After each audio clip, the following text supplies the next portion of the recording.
दिल्ली में कोरोना के एक दिन में सबसे ज्यादा मामले सामने आए हैं। यहां पर 24 घंटे में 448 केस सामने आए और इसके साथ ही यहां पर संक्रमितों की जो संख्या है वो बढ़ करके 5980 हो गई है। जबकि और मौत के साथ आपको बता दें मृतकों का जो आंकड़ा है वो बढ़ करके 66 हो गया है। हालांकि यहां पर 1931 लोग ठीक भी हो चुके हैं और अपने घर जा चुके हैं।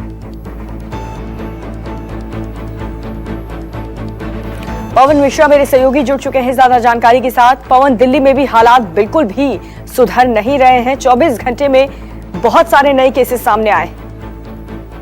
तो पूरी दिल्ली को रेड जोन में घोषित किया गया था, लेकिन सबसे अगर इसमें कहें कि ये कहा गया कि अर्थव्यवस्था सुधारने की बात कहने के बाद दिल्ली के अलग अलग जगहों पर 152 ठेके जो खोले गए, नए जो मामले कल शाम को आए हैं उसमें 4 जो है केसेस ऐसे पॉजिटिव सामने आए हैं जो कि वो व्यक्ति शराब लेने के लिए गया था और 4 दिन पहले की वो बात है जब अभी टेस्ट की हो रही है, बात हो रही है, और एक व्यक्ति आईसीयू में एडमिट हो गया है। तो लग रहा है कि आने वाले दिनों में मामले और ज्यादा बढ़ सकते हैं, क्योंकि सरकार ने ये भी कहा, दिल्ली पुलिस ने भी यही कहा कि जो मास्क पहनकर सड़कों पर घूमते पार जा रहे हैं वही घूम सकते हैं, जो बिना मास्क वाले पर कार्रवाई होगा। लेकिन दिल्ली के अलग अलग इलाकों की हम बात करें, नॉर्थ ईस्ट दिल्ली की बात करें, आउटर दिल्ली की बात करें, जो रूरल एरिया है दिल्ली का, वहां लोग गंभीरता से अभी भी इस बीमारी को नहीं ले रहे हैं, मास्क पहन नहीं रहे हैं। हालांकि ड्रोन से लगातार निगरानी इस बात की जा रही है, ड्रोन से लोगों को ये समझाने की कोशिश की जा रही है, सोशल डिस्टेंसिंग की बात कही जा रही है कि आप इससे दूरी बना करके रहें, क्योंकि ऑरेंज जोन भी नहीं है, कि पूरा इलाका रेड जोन है। और चौंकाने वाले बातें हैं कि जब ये रेड जोन में पूरा एरिया है, इलाका है, तो कैसे हजारों की संख्या में भीड़ सड़कों पर उतरी है। पवन, ये आंकड़े और ना बढ़े, 24 घंटे में जो नए नए केसेस सामने आ रहे हैं उसमें कमी आए, इसको लेकर के क्या रणनीति अपनाई जा रही है, क्या सावधानी बरती जा रही है दिल्ली में?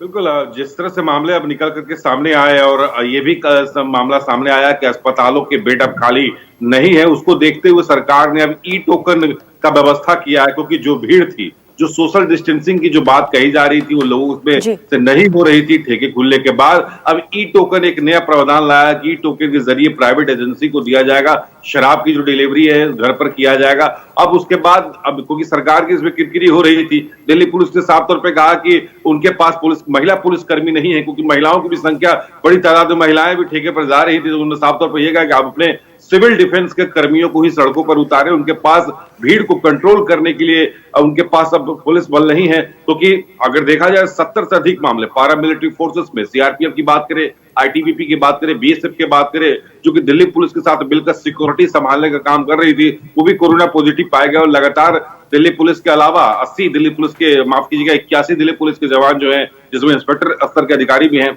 क्वारंटाइन किए गए हैं या पॉजिटिव पाए गए। तो पूरा जो देखिए पूरा मामला अगर देखें तो दिल्ली पुलिस ने साफ तौर पर कहा कि उनके पास महिला पुलिसकर्मी नहीं है, भारी संख्या में पुलिस बल नहीं है, वो सुरक्षा संभाले या ठेके पर जाने वाले लोगों को सोशल डिस्टेंसिंग के मायने समझाए। तब सरकार ने जाकर के एक कदम उठाया है कि प्राइवेट एजेंसी को लेकर के जो है होम डिलीवरी की बात कही गई है। लेकिन चौंकाने वाली बात इसमें आप देखिए कि पूरे दिल्ली में रेड जोन है और हजारों की संख्या में भीड़ सड़कों पर है, और कैसे इसमें ग्राफ नहीं बनाया गया। अगर इस ग्राफ को बनाया जाता तो शायद जो है जो डिस्टेंसिंग की बात कही जा रही है। सही कह रहे हैं पवन, आप, बहुत सारी सावधानियां यहाँ पर बरतने की जरूरत है। बहुत बहुत शुक्रिया पवन आपका इस जानकारी के लिए। और